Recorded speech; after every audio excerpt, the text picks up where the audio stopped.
السلام عليكم، ازيكم حبايبي؟ عاملين ايه؟ ان شاء الله النهارده هنصور حلقه كفته. طيب الفطار بتاعنا ايه؟ هيبقى كفته لحمه، كفته فراخ. معانا المقادير ايه الاول؟ معانا مقادير لحمه كفته اللحمه. معانا لحمه طبعا اي كميه انت عايزاها، عايزه كيلو عايزه نص، ده راجع لك انت، انا اقول لك الكميه وانت تشتغلي بعد كده تضاعفي الكميه. معانا لحمه حمرا طبعا وفيها نسبه دهن.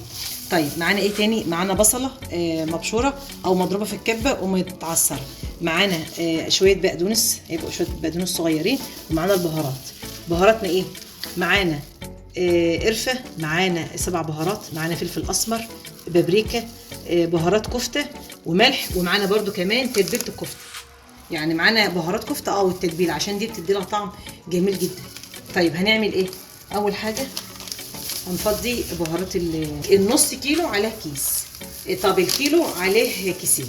البهارات اللي قلت عليه فلفل اسمر 7 بهارات، قرفه كله معلقه صغيره او نص معلقه صغيره، ملح، بابريكا. معانا بهارات برده كفته، والملح يا جماعه يبقى قليل علشان البهارات ديت التتبيله بتاعت الكفته بيبقى فيها ملح.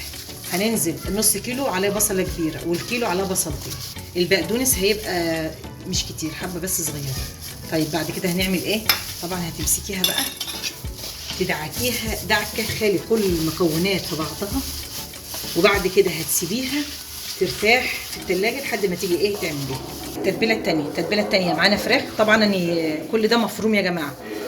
طب اتفرم ازاي؟ ديت نص كيلو في صدور فراخ، لو عايز تحط عليها وراك حطي، بس انا عاملاها صدور وعليها حته دهن او ليا بقى، ده اللي راجع لك انت. معانا فراخ، معانا بصله مفرومه من غير ميه وقرن فلفل وفصين توم، ده لنص كيلو.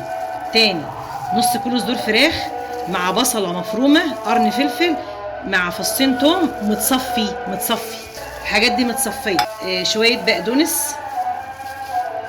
للفراخ. معانا معلقتين كبار بقسماط، او لو عايزه تحط نشا او دي، ده راجع لك انت، كل ده ماشي، بس انا حاطه بقسماط، انا عندي بقسماط. نيجي بقى للبهارات بتاعتها. بهارات الفراخ ايه؟ معانا توم باودر، بصل باودر، معلقه بابريكا، ملح، 7 بهارات، فلفل اسمر، كزبره. دي البهارات. لا لسه هنحط كمان بهارات.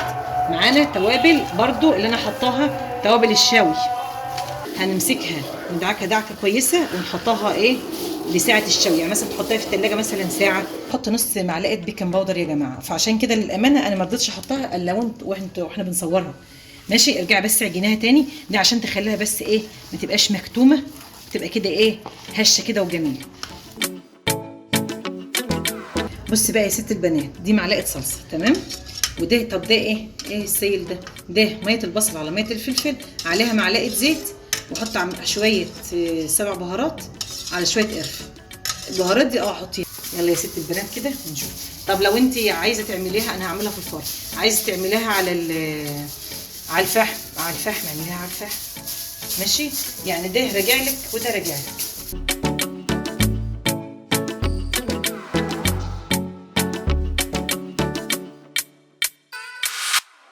طيب هندخلها الفرن على نار، طبعا كل واحد عنده الفرن بتاعه عارف درجاته، انا عندي فرن عادي.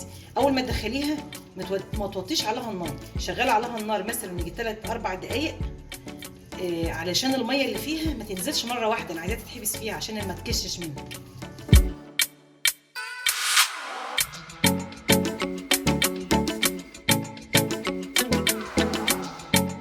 كده خلصنا تصبيع.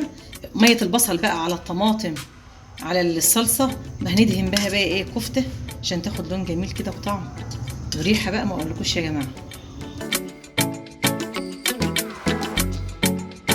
وكده هدخلها الفرن، وبعد كده بقى ايه هنطلعها زي ما قلت على نار متوسطه وتخلي بالك منها. كده يا حبايب قلبي وصلنا لنهايه الحلقه بتاعتنا. طبعا مفيش اسهل من كده، يا رب يا رب تنال رضاك وتعجبكم ان شاء الله. مفيش اسهل ولا اروع من كده زي كفته الفراخ، وبالهنا والشفا.